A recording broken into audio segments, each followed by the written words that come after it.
পথ দুর্ঘটনায় মৃত্যু হলো এক যুবকের। ঘটনাটি ঘটেছে গতকাল ইসলামপুর থানার হাসানপুরে।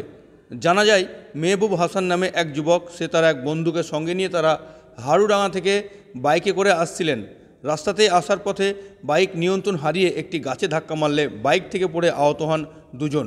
তারপরে তাদের দুজনকে সেখান থেকে উদ্ধার করে বহরমপুরের মুর্শিদাবাদ মেডিকেল কলেজ হাসপাতালে নিয়ে আসলে সেখানে চিকিৎসারত অবস্থায় মেহবুব হাসান নামে এক যুবকের মৃত্যু হয় এবং অপর এক যুবকের চিকিৎসা চলছে হাসপাতালে।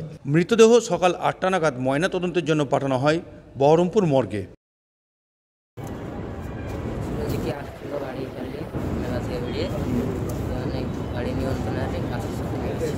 কোথা থেকে আসছিল? হাড়ুডাঙ্গা দুজন আসছিল নাকি? দুজন ছিল। কোথায় হয়েছে অ্যাক্সিডেন্ট? নাম ঠিক আমি জানি না। হাসানপুরে গেছে গাছে ধাক্কা মেরেছিল। তারপরে কোথায় ভর্তি হয়েছিল? বহরমপুরে মেডিকেলে। তো কখন মারা গেছে? রাত 10টা। কি নাম কি যে মারা গেছে? মেহবুব হাসান। মেহবুব হাসান। তোমার নাম? মাসিম সিং।